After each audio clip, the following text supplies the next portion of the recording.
C'est très très important de savoir qui écouter quand on veut investir en élevage d'agriculture. C'est très très important. La clé de votre réussite dépend également de qui vous écoutez. Après un certain temps, après une expérience que nous avons dans ce domaine, il est bon temps de vous parler réellement de nos vécus, de nos expériences pour pouvoir vous permettre, vous qui investissez ou bien vous qui voulez investir, de savoir comment mettre les pieds, de savoir quoi faire, qui écouter et comment mettre leurs conseils en pratique. Sans plus tarder, passons au vif du sujet après le générique.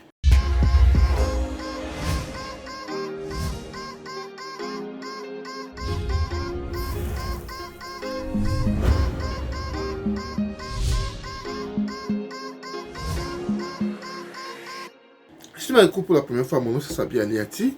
Et sur ma chaîne, nous parlons d'investissement général en agriculture et en élevage. Ces thématiques sont importantes également, tu es au bon endroit. Abonne-toi à notre chaîne Ezogro.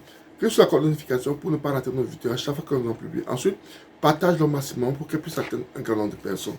Mais pas surtout un pouce, ce qui également va permettre à YouTube de diffuser nos vidéos à plus de personnes.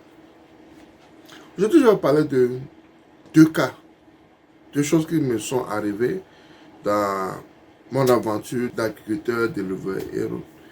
Et ce sont des faits réels, je vais vous parler des faits réels qui sont arrivés à nous, Femme L2A. Je vais parler premièrement d'un monsieur, et ceux qui sont dans le domaine au Togo, je sais que beaucoup doivent le connaître. Quand je voulais commencer l'élevage, j'ai créé ma petite structure. Et nous avons acheté les proventes, certaines choses que nous avons besoin pour notre ferme chez lui. Et il m'a approché parce que c'est quelqu'un qui livre également les poussins d'un jour.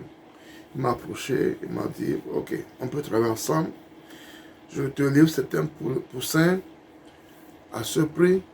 Et quand je te livre ces poussins, je vais essayer de t'aider dans la production de ces poussins. Et quand les poussins seront à terme, je les prends à ce prix, je te les livre à ce prix, quoi. Donc c'est comme si moi, tout ce que je produis, lui va prendre.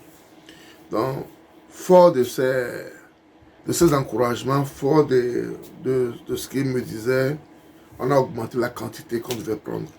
On n'avait pas vraiment ce budget, mais on avait augmenté la quantité parce qu'on était sûr qu'il va prendre tout ce qu'on va produire. Ça, on était sûr qu'il va nous accompagner au niveau de la provence et autres. Donc, c'était à peu près le contrat qui était entre nous. Quand on a fini de prendre les poussins, on a démarré, on a lancé. Après un mois, je pense, on appelle ce monsieur, il ne décroche plus. On le cherche, on ne le trouve plus. Ce monsieur a disparu. Ce monsieur a disparu carrément. Et ça a été vraiment un grand problème pour nous parce que nous n'avons pas budgétisé cela. Ce qui était des erreurs de débutant. Tu ne peux pas lancer ton projet en comptant sur quelqu'un. Si c'est un partenaire, si tu n'es pas vraiment sûr de ce que tu fais. Et ça a été l'erreur que nous avons eu à faire. Et on avait bavé, on avait vraiment bavé. Parce que le monsieur a disparu. Il a disparu pendant pratiquement plus de 2 ans avant qu'il ne réapparaisse. Parce que il a eu à truander certaines personnes également. Il y a eu des problèmes avec nous. On ne savait pas. Parce que nous étions nouveaux dans le coin. Et ça nous a vraiment fait du mal. Je me rappelle une fois sur une plateforme, et quelqu'un voulait acheter certains trucs avec lui. Et comme ce qu'il m'a fait, là, essaie de le faire à une autre personne. Moi, j'ai dit sur la plateforme, ne travaille pas avec celui-ci parce que ceci, c'est ce qu'il m'a fait. Et ça, c'était ma première expérience malheureuse. Il y a plusieurs expériences malheureuses, mais je ne vous parle de ceci aujourd'hui. Et la seconde expérience, c'est au niveau de l'agriculture. Au niveau des légumes, des laitues, tomates, choux, carottes et autres.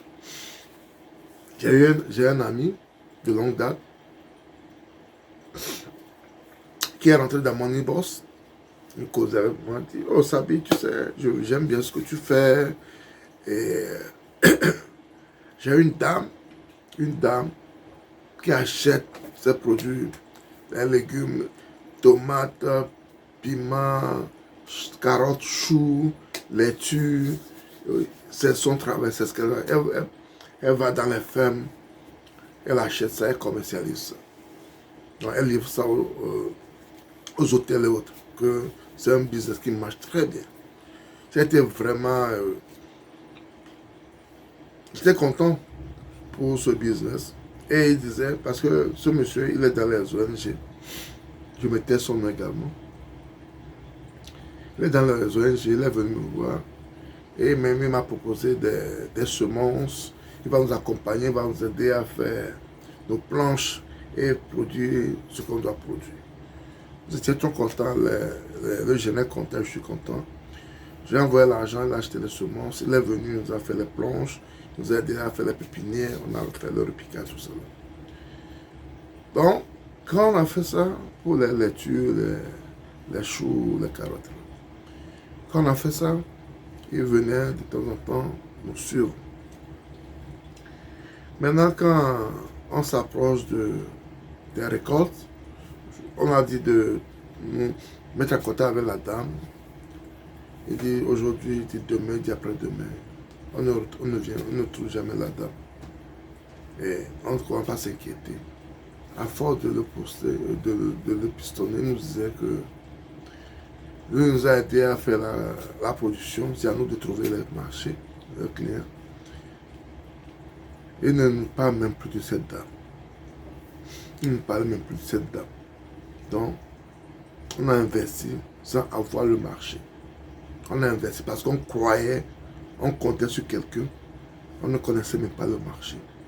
Donc, beaucoup de gens, même les gens qui sont payés, les gens qui sont dans la diaspora, font ces genres d'erreurs.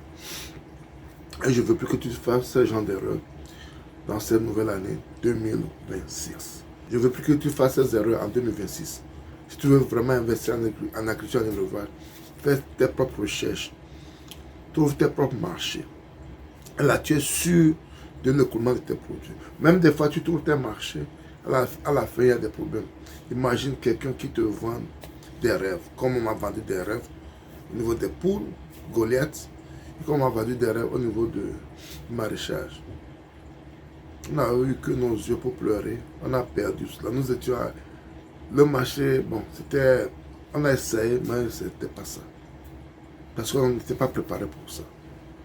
On a eu à utiliser certains de nos récoltes pour la consommation, pour nourrir les animaux et autres. Donc, c'est ça. N'écoutez pas, ne croyez pas tout ce que les gens vont vous dire. Kodjo dit ceci marche, il faut le faire. Affirme ceci marche, il faut le faire. Donc, avec cette petite expérience, il y a des choses que je ne fais plus. Je ne fais plus. Je n'écoute pas tout le monde pour investir. Après avoir écouté, tu fais tes propres recherches, tu fais tes propres analyses avant d'investir. Sinon, tu n'auras que tes yeux pour pleurer.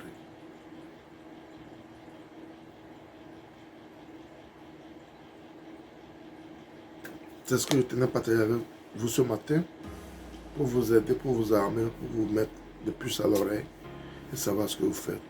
Quand vous voulez investir, de savoir comment vous procédez pour pouvoir bien investir. Si tu as aimé la vidéo, ne la garde pas pour toi, partage-la autour de toi. Et si tu n'es pas encore abonné à notre chaîne, abonne-toi à notre chaîne Ezago, clique sur la cloche de notification pour ne plus rater nos vidéos à chaque fois que nous allons publier. Un pouce très très important, ce qui va également permettre à YouTube d'utiliser nos vidéos à un grand nombre de personnes.